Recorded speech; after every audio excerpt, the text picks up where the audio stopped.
اعوذ باللہ من الشیطان الرجیم بسم اللہ الرحمن الرحیم اذا جاءک المنافقون قالوا نشہد انک لرسول اللہ واللہ یعلم انک لرسولہ واللہ یشہد ان المنافقین لکاذبون صدق اللہ العظیم۔ رب اشرح لی صدری ویسر لی امری واحلل عقدۃ من لسانی یفقہوا قولی آمین یا رب العالمین۔ سورہ منافقون پر اس سے پہلے ہماری 3 تمہیدی نشستیں ہو چکی تاکہ اس کے مضمون کو بالکل ذرا کھل کر اور واضح انداز میں جو ہے وہ سمجھا جا سکے۔ جہاں تک ہماری گفتگو پہنچی تھی تمہیدی گفتگو میں وہ یہ تھی کہ مکی دور کا ایک نفاق تھا، وہ شک اور ریب کے درجے میں، اور وہاں منافقت کے الفاظ صرف سورہ عنکبوت میں آئے تھے۔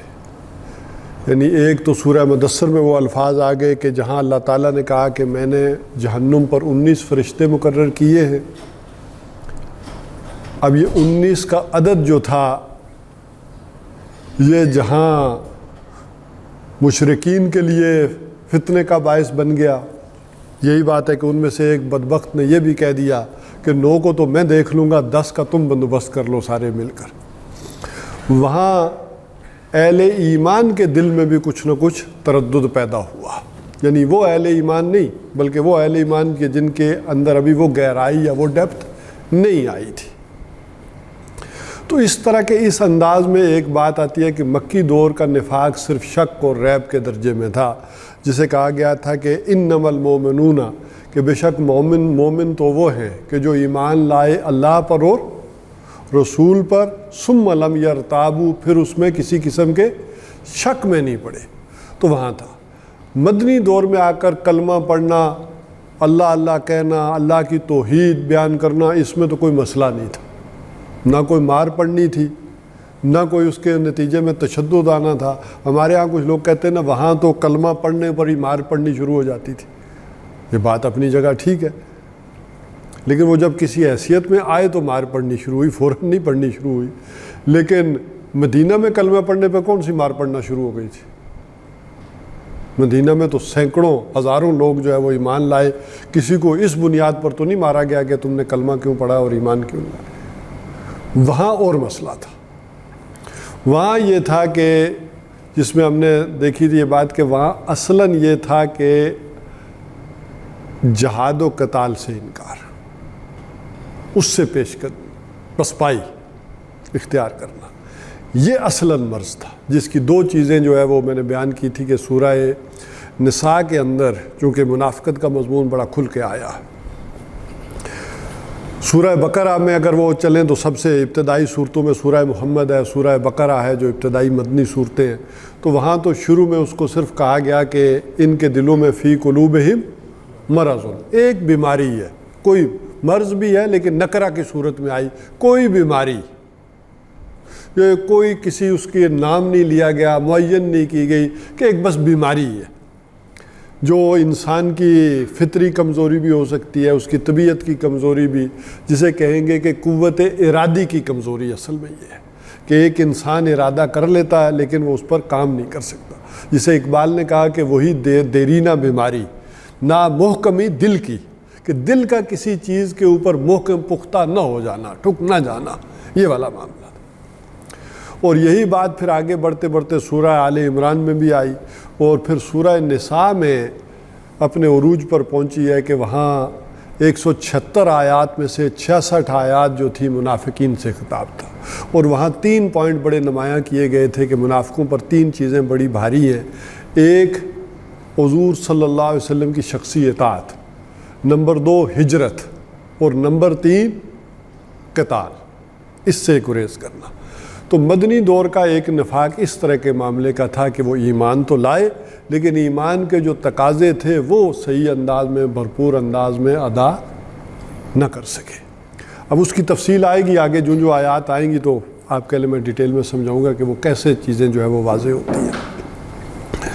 اچھا، اسی طرح یہ سورہ جمعہ کے ساتھ اس کا تعلق یہ ہے کہ سورہ جمعہ کی آخری آیت جو پڑھی تھی ہم نے وہ کیا تھا وہاں ایک منافقانہ طرز عمل بھی آیا یا ایمان سے کمزوری کا طرز عمل بھی آیا. وہ کیا تھا؟ وَإِذَا رَأَوْا تِجَارَةً أَوْ لَهْوًا انفضوا إِلَيْهَا وَتَرَكُوكَ قَائِمًا.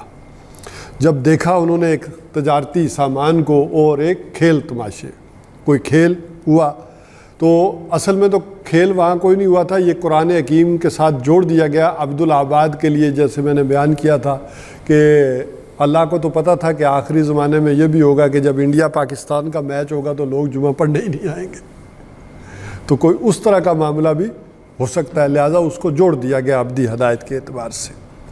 اور آپ کو چھوڑ دیا کھڑے، آپ خطبہ دے رہے ہیں اور آپ کو چھوڑ کر وہ چلے گئے. کوئی اجناس کی قلت تھی، کوئی قافلے کی گھنٹیاں بجی اور ادھر چلے گئے. تو کل ما عند اللہ خیر من اللہو و من التجارہ. تو اے نبی ان سے کہہ دیجئے کہ جو کچھ اللہ کے پاس ہے وہ بہتر ہے اس کھیل تماشے سے اور تجارت سے. واللہ خیر الرازقین، اور اللہ تعالیٰ جو ہے سب سے بہتر رزق دینے والے ہیں. اب گویا کہ یہ واپس آ رہے ہیں منافق اور اپنے اس طرز عمل کو ذرا کمپنسیٹ کر رہے ہیں اس کی کہ چلے تو گئے تھے اب واپس آ گئے. وَإِذَا جَاءَكَ الْمُنَافِقُونَ، اور جب آپ آتے ہیں یہ منافق آپ کے پاس.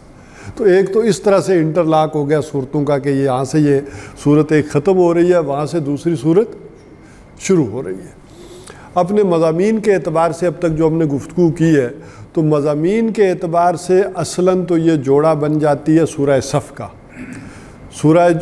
اصلاً تو یہ جوڑا ہے سورہ تغابن کا جو اس سے اگلی صورت ہے، وہ ہم ایمانیات کے ضمن میں پڑھ آئے تھے. تو میں نے کہا انٹرلاک تو یہ ہو رہی ہے یہ صورت سورہ جمعہ سے. ویسے تو سورہ صف اور سورہ جمعہ آپس میں جوڑے میں ہیں، لیکن اپنے مضامین کے اعتبار سے یہ جوڑا بن جاتی ہے سورہ صف کا. سورہ صف میں جو بتایا گیا کہ جو ایمان کے تقاضے میں نے آپ کے سامنے رکھے تھے، ان میں سے ایک بڑا یہ تھا کہ حضور صلی اللہ علیہ وسلم کا مقصد کیا ہے، اور اس مقصد کے لیے اگر تن من دھن نہیں لگاتے ہو، جان کی بازی نہیں لگاتے ہو، یہ سودا نہیں کرتے ہو، تو نجات کی امید محوم رکھو. یا ایھا الذین آمنوا هل ادلکم علی تجارۃ تنجیکم من عذاب علیم تؤمنون باللہ ورسولہ وتجاہدون فی سبیل اللہ باموالکم وانفسکم. اگر یہ کر جاتے ہو تو وہاں دو چیزیں بتائی گئی تھی، ذالکم خیر لکم ان کنتم تعملون کے بعد یغفر لکم ذنوبکم، کہ دو چیزیں بتائی کہ ایک مغفرت ہوگی اور ایک کیا ہوگا؟ جنت ہوگی. دو چیزیں اللہ تعالیٰ دیں گے، تمہیں بخش دیں گے اور جنت میں جگہ دے دیں گے. اس کے مقابلے میں منافقین کے لیے کیا کہا؟ اے نبی آپ ان کے لیے استغفار کریں یا نہ کریں، ان تستغفر لہم 70 مرہ، اگر آپ ان کے لیے 70 مرتبہ بھی استغفار کریں گے، لن یغفر اللہ لہم، اللہ تعالیٰ انہیں تو نہیں بخشے گا. اور جنت کے مقابلے میں کیا کہا؟ ان المنافقین فی الدرک الاسفل من النار، جہنم میں بھی سب سے نچلے درجے میں. تو اس انداز میں ذرا اگر وہ دیکھیں گے تو مضامین کے حساب سے ادھر آ جائے گا. وَأُخْرَىٰ تُحِبُّونَهَا نَصْرٌ مِّنَ اللَّهِ وَفَتْحٌ قَرِیب. وہاں دوسری بات آ گئی تھی کہ اللہ کی طرف سے ایک فتح بھی ہوگی اور مدد بھی ہوگی.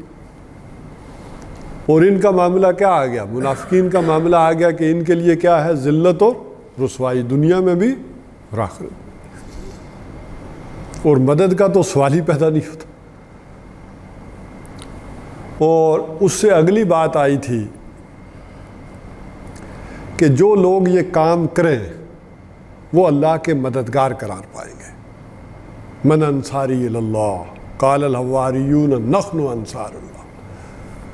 تو اہل ایمان سے بھی کہا گیا یا ایھا الذین آمنوا کونوا انصار اللہ، اللہ کے مددگار بن جاؤ. یعنی جو قرآن حکیم سب سے اونچا ترین مقام کسی انسان کو دیتا ہو یہ کہ یہ میرا کیا بنے؟ مددگار بن جائے. اس کے مقابلے میں منافقین کی آخری سٹیج کیا بتائی تھی؟ یہ اللہ کے دین کے یا اللہ کے جو دین پر چلنے والے ہیں ان کے کیا بن جاتے ہیں؟ دشمن. ان کا معاملہ یہ ہو جاتا ہے. اسی طرح وہاں محبوبیت کا مقام آیا تھا کہ اللہ کو کون سے بندے محبوب ہیں؟ وہ جن کے قول و فعل میں تضاد ہو، لما تقولون ما لا تفعلون، یا وہ کہ جو اللہ کی راہ میں سیسا پلائی ہوئی دیوار بن کر لڑ.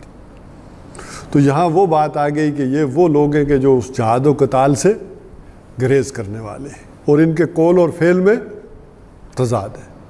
اور گویا کہ اس اعتبار سے ان کا عمل یہود کے عمل کے برابر ہو جاتا ہے. منافقین کا عمل یعنی اللہ کے غضب کو دعوت دینے کے اعتبار سے یہ چلا جاتا ہے. یعنی سب سے زیادہ غضب کس پر بھڑکتا ہے اللہ تعالیٰ کا؟ منافقین کے اوپر بھڑکتا ہے. مغضوب علیہم قوم تو کون ہے؟ یہود، جن پر اللہ تعالیٰ کا غضب نازل ہوا. لیکن اس غضب کی سب سے زیادہ شدت کس پر آتی ہے؟ وہ منافقین پر آتی ہے. یعنی کہاں یہود اور کہاں آپ کہہ لیں کہ وہ منافقین کے جہاں تک معاملہ چلا جاتا ہے. بہرحال آج مسلمانوں کی عظیم اکثریت جو ہے وہ آپ کہہ سکتے ہیں کہ غفلت میں پڑی ہوئی ہے. انہیں اندازہ ہی نہیں کہ ہمارے فرائض کیا ہیں، ہماری ذمہ داریاں کیا ہیں، ہمیں کس انداز میں آگے بڑھنا اور کوشش کرنی چاہیے. اور اس کے لیے کوئی سوچ و بچار بھی نہیں.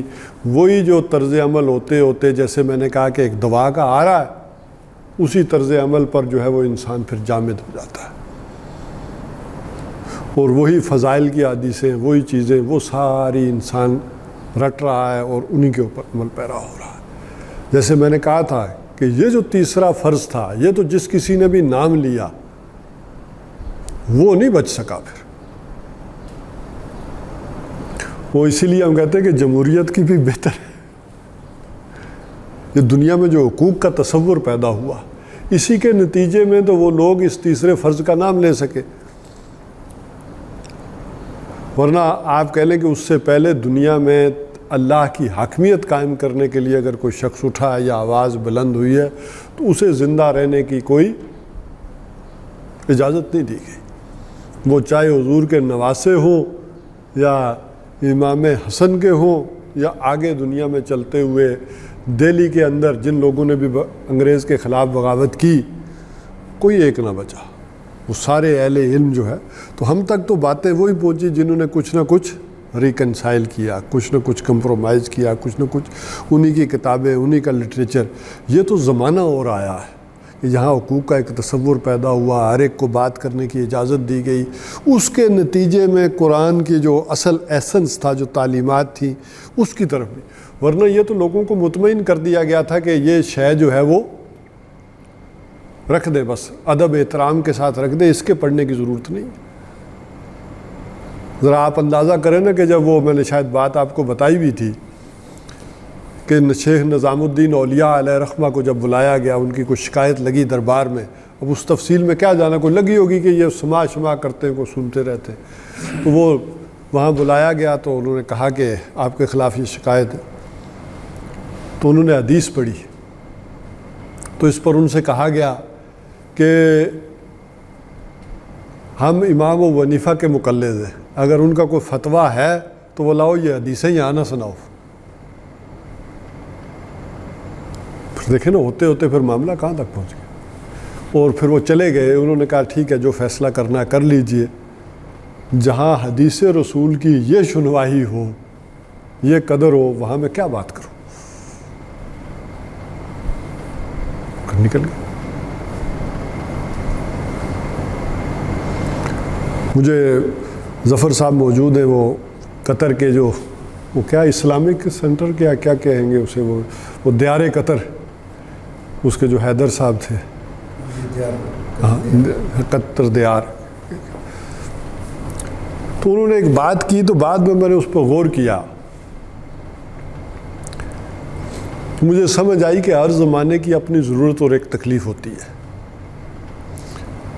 کیونکہ احناف کے ہاں ایک معاملہ یہ تھا کہ جو خبر واحد ہے اس پر کوئی فیصلہ نہیں کیا جائے گا سوائے قرآن اور متواترہ کے. یہ آخر میں یہ جو اختلاف جو فقہی آئے ہیں نا، وہ اس وجہ سے ایک یہ تھا کہ اس وقت احناف کے ہاں یہ فیصلہ ہوا کہ ہم صرف اس وقت چیزوں کو قرآن کے ظاہر پر معمول کرتے ہوئے فیصلے کیا کریں گے. ایک بنیادی اصول تو خیر بنے ہی بعد میں، اور اصول چونکہ ان کے فیصلوں کو دیکھ کر بنائے گئے. احناف نے فیصلوں، ان جو فیصلے کیے تھے پہلے لوگوں نے امام ابو حنیفہ نے ان کے جو آگے شاگردوں نے اس کے اوپر پھر اصول تو سب سے پہلے مرتب کرنے اگر شروع کیے تو امام شافعی علیہ رحمہ نے شروع کیے.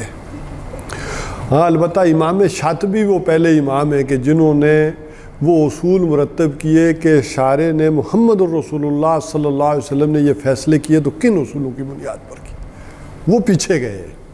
جبکہ یہ باقی جو ہے یہ انہوں نے اپنے آناف کے اہل علم کے بنیادوں پر فیصلے کیے. اچھا اب ذرا بالکل میں نے غور کیا کہ کیا کیا جائے تو میں نے دیکھا کہ اگر بغداد کا جو ماحول ہے اس وقت کا وہ کیا ہے، تاریخ کیا بتاتی ہے کہ وہاں کلامی بحثیں ہیں، کیل و قال ہے، عقل و منطق کی کیل و قال ہے، اور جھگڑے ہیں، مناظرے ہیں. ابھی علم حدیث پہ کام نہیں ہوا، تو اس وقت کے لحاظ سے انہوں نے صحیح فیصلہ کر لیا کہ جو ظاہر پر بات آئے گی ہم وہ کر کے آگے چل پڑیں گے. لیکن بعد میں کیا ہوا، بعد میں جب یہ احادیث پر تحقیق ہوئی ہیں، صحیح ہوئی ہیں، اب وہ صحیح بھی آ گئی ہیں تو پھر کیسے کیا جائے. مثلا ہمارے ہاں جو بڑا مسئلہ بن جاتا ہے فاتحہ کا، اس کو بعد میں اگرچہ کسی انداز میں کمپنسیٹ کرنے کی بھی کوشش کی گئی، لیکن انہوں نے کہا کہ یہ جو خبر واحد ہے کہ لا صلاۃ لمن لم یقرأ الا بفاتحۃ الکتاب، کچھ شخص کی تو کوئی نماز نہیں جس نے فاتحہ نہیں پڑھی، تو یہ ایک شخص نے کہی ہے بعد میں. اب یہ اس کے لیے تو لازمی ہو سکتی ہے، سب کے لیے تو نہیں ہو سکتی. لیکن قرآن کیا کہہ رہا ہے، فقرؤوا ما تیسر من القرآن، قرآن کا ظاہر یہ ہے، اسی پر اکتفا کرو. لیکن جب بعد میں یہ چیزیں ثابت ہو گئی ہیں تو اب ان کو از سر نو دیکھنے کی ایک ضرورت تھی چیزوں کی، لیکن وہ چلے آئے. جیسے میں نے کہا کہ یہ وہ شے ہے کہ جو پھر زمانے کے حالات اور واقعات نے بعد میں چلتے چلتے پیدا کر دی، اور ان کے اوپر ہمارے ہاں کوئی شخصیت کھڑی نہیں ہو سکی ایسی بڑی شخصیت کے جن کو جو ان چیزوں پر غور و فکر کرتی اور بتاتی. اور اب تو دور بھی آ گیا ہے کہ کسی ایک شخص کی بات تو کوئی مانتا ہی نہیں، زمانہ ہی بدل گیا نا، اب تو انسٹیٹیوشن کا دور ہے. تو اس اعتبار سے ذرا اندازہ کریں کہ اب جب یہ چیزیں ہم پڑھتے اور سمجھتے ہیں تو پھر وہ کیا معاملہ آ جاتا ہے. تو یہ منافقت کا ایک معاملہ اس انداز میں بھی اب ہے کہ مسلمانوں کے اندر وہ فرائض کا وہ تصور اور یا وہ اہمیت یا وہ کنسپٹ ہی نہیں رہا، جس کی بنیاد پر پھر یہ مسائل بھی آئے کہ اکثر و بیشتر حصہ ہم سمجھتے ہیں ہمارے نہ متعلقہ ہے نہ سمجھ میں ہے. بہرحال اذا جاءک المنافقون قالوا نشهد انک لرسول اللہ، اذا جاءک المنافقون، آئے ہیں یہ منافق آپ کے پاس، قالوا نشهد انک لرسول اللہ، کہ ہم گواہی دیتے ہیں کہ بے شک آپ کون ہیں، اللہ کے رسول ہیں. اب یہاں دیکھیں کہ گواہی کی اصل بات کیا ہوتی ہے، تاکید.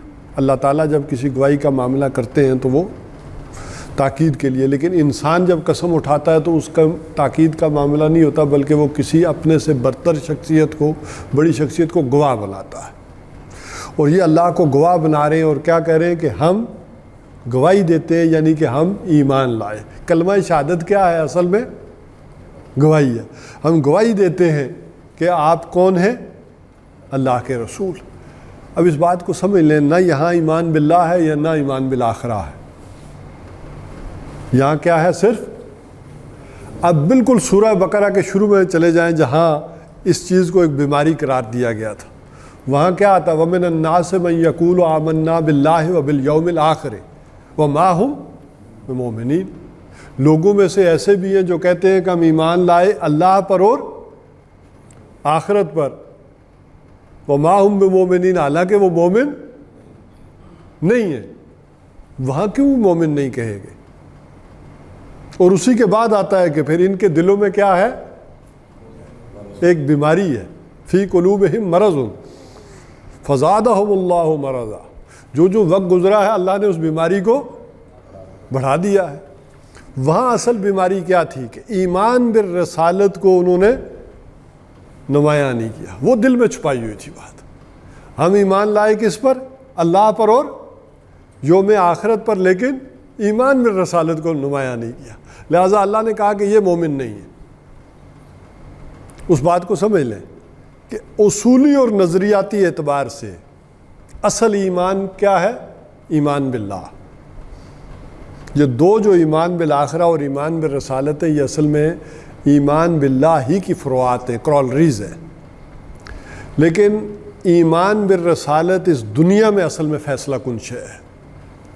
قانونی ایمان اصل میں کیا ہے؟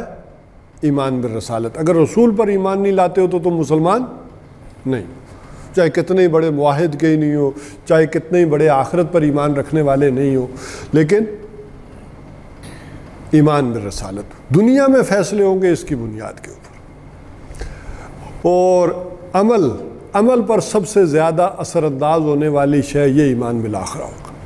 جتنا ایمان بالآخرہ کے اوپر انسان کا ایمان اور یقین بڑھے گا، اتنا انسان کا عمل درست ہو جائے گا۔ اور ایمان بالآخرہ میں کمزوری ہوگی تو ایمان باللہ بھی بس درس و تدریس اور بحثوں سے آگے نہیں بڑھے گا۔ ذات و صفات کی بحثیں ہوں گی اور کلامی بحثیں ہوں گی۔ اسی طرح ایمان بالرسالت بھی درود پاک اور نعتوں اور اس طرح کی چیزوں سے آگے بڑھ کر عمل کی شکل اختیار نہیں کرے گا۔ تو اصل قانونی اعتبار سے کیا ہے؟ اصل ایمان دنیا میں فیصلہ کنش ہے، وہ ایمان بالرسالت۔ تو اصل میں وہ جو چور ہے دل کا، اب یہ ظاہر کر رہے ہیں، یہاں یہ بات میں اس لیے لایا، وہ چور ہے جو دل کا ظاہر کر رہے ہیں، اصل میں تو یہ ایمان نہیں رکھ رہے۔ دیکھیں سورہ نساء میں بھی آ گیا تھا، یا سورہ محمد میں آ گیا جو بالکل ابتدائی صورت تھی، کہ وہاں آ گیا کہ یہ حضور صلی اللہ علیہ وسلم نے یہ جو مہمات مکہ کی طرف روانہ کرنا شروع کر دی ہیں، ابھی قتال کا حکم تو اللہ کی طرف سے آیا نہیں، قرآن میں تو ابھی حکم نہیں آیا، تو یہ انہوں نے خود سے کیوں شروع کر دیا؟ وَإِذَا أُنزِلَتْ سُورَةٌ مُحْكَمَةٌ، اب جب کہ ایک صورت جو ہے وہ محکم صورت آ گئی ہے جس میں قتال کا حکم آ گیا، اب کیوں پھر رہے ہیں؟ وہاں تو پھر یہ بات آئی کہ اللہ نے تو حکم بھیج دیا قتال کا، تو اب یہ کیوں پسپائی اختیار کر رہے ہیں؟ اب تو اللہ کا حکم آ گیا نا، مانو۔ تو اذا جاءک المنافقون قالوا نشهد انک لرسول اللہ، آتے ہیں یہ منافق آپ کے پاس، کہتے ہیں کہ ہم گواہی دیتے ہیں کہ آپ اللہ کے رسول ہیں، واللہ یعلم انک لرسول، اور اللہ جانتا ہے کہ آپ اللہ کے رسول ہیں، اللہ نے بھیجا ہے آپ کو، اللہ سے بڑھ کر کسے معلوم نہیں ہوگا۔ واللہ یشہد ان المنافقین لکاذبون، لیکن اللہ یہ گواہی دیتا ہے کہ یہ منافق کیا کر رہے ہیں؟ جھوٹ بول رہے ہیں، یہ جھوٹے ہیں، یہ اللہ کا رسول نہیں مانتے۔ اب بالکل وہ بات جو سورہ بقرہ کے شروع میں کہی تھی وہ آ گئی بات۔ اسی کو غالباً حضرت علی رضی اللہ تعالیٰ عنہ کا قول ہے، اس وقت مجھے صحیح مستحضر نہیں ہے، کہ قول الحق یرید بہ الباطل، کہ کسی وقت ایسا ہوتا ہے کہ ایک آدمی کہتا بڑی صحیح بات ہے، حق بات ہے، لیکن اس کی نیت کیا ہوتی ہے؟ وہ باطل ہوتی ہے، وہ خراب ہوتی ہے۔ بات صحیح کر رہا ہوتا ہے، لیکن جس موقع مناسبت کے تحت کر رہا ہوتا ہے، جس وجہ سے کر رہا ہوتا ہے، وہ نیت اس کی درست نہیں ہوتی۔ یہی معاملہ یہاں ان کا ہے، بات سچ کہہ رہے ہیں کہ آپ کون ہیں؟ اللہ کے رسول، لیکن ان کی نیت نہیں ہے، گڑبڑ کچھ اور کر رہے ہیں، سامنے یہ رکھ رہے ہیں کہ آپ اللہ کے رسول ہیں، حالانکہ مانتے نہیں۔ حقیقت میں یہ بات جو ہے وہ ان کے دل تسلیم کرنے کو تیار نہیں۔ اور اس میں سب سے بڑا منافق عبداللہ ابن ابی، یہاں جو اگلی بات آئے گی اس میں بات آ جائے گی، وہ کیا کرتا تھا؟ خاص کر جمعے کے دن حضور صلی اللہ علیہ وسلم سے پہلے، اب میں اس لیے کہہ رہا ہوں کہ اکثر مسلمان غفلت میں ہیں، یعنی ایک منافق بھی ہے اور تکبیر اولیٰ سے بھی پہلے پہنچا ہوتا ہے مسجد میں، اور حضور کے خطبہ جمعہ سے پہلے جو ہے وہ اٹھ کر وہ اعلان کرتا تھا، اپنی چودراہٹ جتانا، اپنا آپ منوانا، کہ دیکھو لوگو یہ اللہ کے رسول ہے، ان کی بات غور سے سننا۔ جمعے سے پہلے وہ یہ اعلان کر رہا،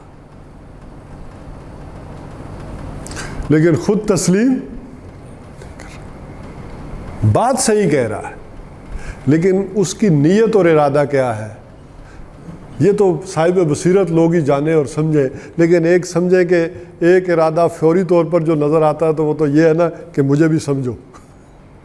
مومن سمجھو میں بھی بڑا آدمی ہوں، ان کے ساتھ شامل. I am the one who is introducing. ہاں. اتخذوا ایمانہم جنہ، انہوں نے بنا لیا ہے اپنی قسموں کو ڈھال. پہلی بات جو ہے جیسے میں نے کہا تھا منافقت کی ہم نے پڑھی تھی کہ اس کی مرض ہے. دیکھیے منزل کا تعین صحیح ہو، رخ صحیح ہو. ایک آدمی چل رہا ہے ادھر، ایک صادق الایمان بھی چل رہا ہے، کمزور ہے، گرتا پڑتا چل رہا ہے، ٹھوکریں کھا رہا ہے، ایک تیزی کے ساتھ اسی جانب سفر کر رہا ہے تو کوئی حرج نہیں. کمزور لوگ بھی اللہ نے پیدا کیے ہیں. لا یکلف اللہ نفسا الا وسعہا. اللہ تعالیٰ جو ہے کسی بھی جان کو نہیں مکلف ٹھہرائیں گے اس کی وسعت کے مطابق. تو کوئی آہستہ بھی چل رہا ہے، پیچھے پیچھے بھی چل رہا ہے تو کوئی حرج نہیں ہے، لیکن رخ صحیح ہے. اب ایک آدمی نے بیچ میں جھوٹ بولنا شروع کر دیا اپنی اس کمزوری کو دبانے کے لیے، یہاں سے اس مرض کا آغاز ہو گیا. یہاں تک ہو کہ اعتراف ہو، ٹھیک ہے، کعب بن مالک جیسے بھی صادق الایمان آدمی، آپ دیکھیں نا، ایک نفسی، ان کے نفس نے بھی انہیں دبا لیا نا، اور انہوں نے حضور صلی اللہ علیہ وسلم سے صاف کہا. اچھا یہ بھی نہیں کیا کہ حضور آئے تو اس شرمندگی میں وہ یہ بھی نہیں آئے کہ آ کر معذرت کر لیں. حضور کی طلبی پر آئے اور آ کر کہا کہ صاف بات اور سیدھی یہ ہے، یہ اعتراف کہ جتنا صحت مند میں اس زمانے میں تھا میں کبھی نہیں تھا،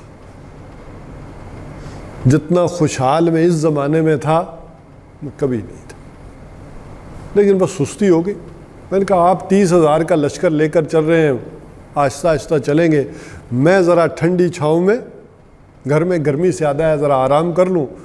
میرے پاس بڑا سودا سامان بھی ہے اور بڑی پلی ہوئی یعنی گھوڑی بھی ہے، بڑی تیزی سے سفر کروں گا، آپ کو جا لوں گا، کھا پی لوں گا، تو آرام کیوں نہ پڑ لوں. تپتی راہیں مجھ کو پکارے اور دامن پکڑے چھاؤں گھنیری، تو ذرا اور ریسٹ کیوں نہ کروں. اور ایک دن اعصاب ان کے جواب دے گئے، ڈھیلے پڑ گئے. انہوں نے کہا اب تو اتنی دیر ہو گئی ہے، میں جتنا بھی بھاگوں دوڑوں میں محمد الرسول اللہ تک نہیں پہنچ سکتا، ان کے لشکر میں نہیں شامل ہو سکتا. صاف سیدھی بات تو یہ ہے. میرے پاس بھی بہانے بڑے ہیں، زبان اللہ نے مجھے بھی دی ہے، میں بھی بڑے بہانے آپ کے ساتھ کر سکتا ہوں، لیکن اصل حقیقت یہ ہے کہ مسئلہ یہ ہوا ہے میرے ساتھ. اور پھر آپ کو معلوم ہے کہ ان کا ذکر پھر اللہ نے قرآن میں کیا، سورہ توبہ میں کیا، اور پھر ان کے اس دعوے کو پھر ذرا آزمایا بھی گیا ہے 50 دن تک کہ ان کا سوشل بائیکاٹ کیا جائے. اور 5ویں دن پھر اللہ تعالیٰ 50ویں دن اللہ تعالیٰ نے پھر برات کا اعلان کیا.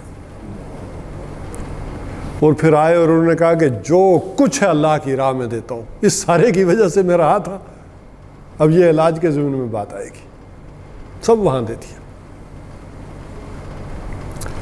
تو بہرحال اتخذوا ایمانہم جنہ، یہ جو پہلی 3 آیات ہیں نا، اس میں چونکہ یہ مرض بھی کہا گیا ہے تو میڈیکل لینگویج میں کہتے ہیں نا کہ ایک مرض کی پیتھالوجی یا ایڈیالوجی کیا ہوتی ہے، سبب کیا ہوتا ہے، تو وہ بیان کیا جا رہا ہے.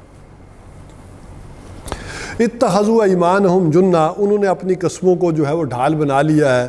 فصدوا عن سبیل اللہ، اور رکتے بھی ہیں اور روکتے بھی ہیں اللہ کی راہ سے. صدہ یصد فعل لازم ہے اور فعل متعدی بھی، کہ خود بھی رکنا اور دوسروں کو بھی روکنا، دونوں معنی اس کے ہو سکتے ہیں. تو رکتے ہیں اللہ کی راہ سے یا روکتے بھی ہیں اللہ کی راہ سے. تو یہاں رکنا کس سے مراد؟ نماز سے رکتے تھے، روزے سے رک رہے تھے. نماز تو میں نے کہا کہ وہ پہلی عبداللہ ابن ابی پہلی صف اول کا نمازی تھا، یہ تو نہیں تھا نماز. اور آیت الکرسی بھی پڑھتا ہوئے گا. ٹھیک ہے، جو گوری صاحب نے سوال کیا تھا، لیکن یہاں ذرا بات یہاں مرے گی آ کر. اور ہو سکتا ہے نماز کے بعد سارے وظیفے جتنے آپ کو یاد ہیں سارے اس نے پڑھے ہو.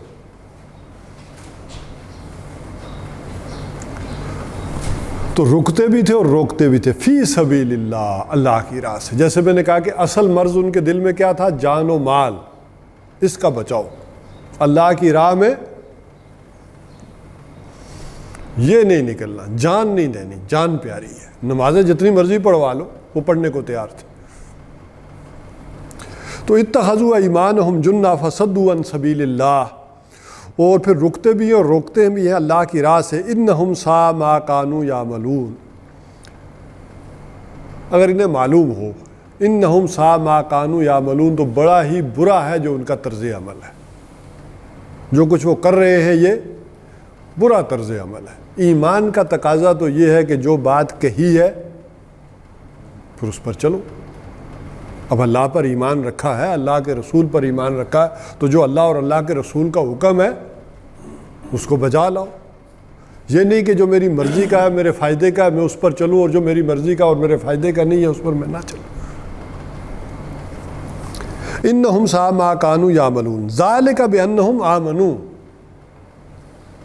اب یہ جو بنیادی بات جو ایک گفتگو میں نے کہی تھی کہ وہاں اکثر و بیشتر نفاق غیر شعوری تھا۔ ایک شعوری نفاق تو وہ تھا کہ جو دن کے ایک حصے میں لائے اور شام کو واپس ہو لیے تاکہ اس ساکھ کو ڈسٹرب کر سکے جو مسلمانوں میں قائم ہو گئی تھی۔ لیکن ایک وہ تھا جو پتہ نہیں چلتا، یہ ہے وہ بات، وہ سمجھتے تھے ہم ٹھیک کر رہے ہیں۔ کہ ذالک بانہم آمنوا، یہ اس وجہ سے تھا کہ وہ ایمان لائے تھے، یہ نہیں تھا کہ ایمان سچے دل سے ایمان لائے تھے۔ ایک شریف آدمی کو صحیح بات اچھی لگتی ہے، حق کس کو اچھا نہیں لگتا؟ وہ اپنی بات کو جو ہے وہ اس کی فیس ویلیو پر حق کو مانتا ہے، لیکن اگر اس کے مفادات سے ٹکرا جائے تو پھر نہیں مانے گا نا، ورنہ ہر آدمی فطرت کی آواز پر لبیک کہے گا، بات مانے گا، ہر شریف آدمی کو اچھا لگے گا معاملہ۔ ثم کفروا، تو ایمان لائے تھے پھر انہوں نے کفر کی روش اختیار کی، اور یہ اصل میں کفر کی روش اندر خانے تھی، اندر ہی اندر، یعنی ایک ایمان لے آئے، اب ایمان کے جو تقاضے ہیں وہ نہیں نبھائے جا رہے اور وہ پیچھے ہٹ رہے، اور وہ نمازوں میں کمی نہیں آ رہی تھی، روزوں میں کوئی کمی نہیں آ رہی تھی۔ حالانکہ منافقت میں ایک وقت یہ بھی آتا ہے کہ پھر نمازوں میں بھی کمی اور کوتاہی، وہم کسالى، نمازوں میں بھی آتے ہیں تو سستی کے ساتھ پھر آتے ہیں، وہ کیفیت بھی پیدا ہو جاتی ہے۔ لیکن شروع میں یہ نہیں ہوتا، شروع میں آدمی نمازیں روزے ہو سکتا ہے اور زور سے پڑھ رہا ہو۔ تو یہ ایمان تو لائے تھے، ثم کفروا، پھر انہوں نے کفر کی روش اختیار کی۔ بلکہ یہ قرآن حکیم میں تو یہ بات دو طرح سے آئی ہے کہ ایک جگہ تو یہ ہوا کہ ثم آمنوا ثم کفروا ثم آمنوا ثم کفروا ثم ازدادوا کفرا، اور اس کے مقابلے میں ایک وہ تھے کہ ثم آمنوا ثم اتقوا، ایک وہ لوگ تھے جو ایمان لائے اور جن میں تقوی کی روش پیدا ہوئی، تقوی ان کے اندر اور پیدا ہوا۔ ثم آمنوا، پھر اس کے اندر اور ایمان میں اضافہ ہوا۔ ثم اتقوا، پھر اور تقوی کے اندر اضافہ ہوا۔ جو جو ایمان بڑھتا گیا تقوی بھی بڑھتا چلا گیا، یہاں تک کہ وہ فوز و فلاح کے درجے پر، احسان کے درجے پر پہنچ گئے۔ احسان کا تو درجہ آپ کہہ لیں اسلام، ایمان اور احسان، اس درجے پر پہنچ کر رہ گئے۔ تو یہاں جو دوسری جو کیفیت تھی، فَطُبِعَ عَلَىٰ قُلُوبِهِمْ، تو اللہ نے کیا کیا؟ ان کے دلوں پر مور لگا دی۔ فَهُمْ لَا يَفْقَهُونَ، تو یہ اب یہ ہے کہ تفقہ سے محروم کر دیے گئے،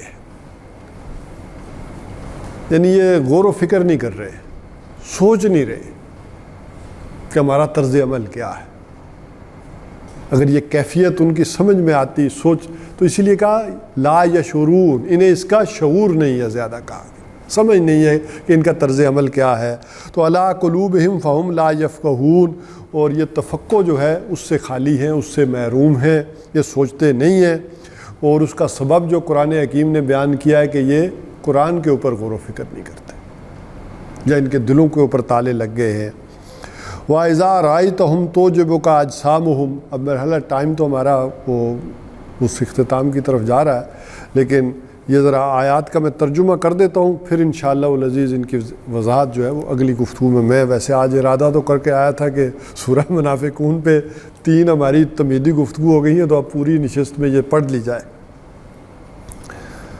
وَإِذَا رَأَيْتُهُمْ تُعْجِبُكَ أَجْسَامُهُمْ، اور جب آپ ان کی طرف دیکھیں تو ان کے ڈیل ڈول بڑے متاثر کن ہوتے ہیں، ان کی حیثیت، ان کی ایک کیفیت۔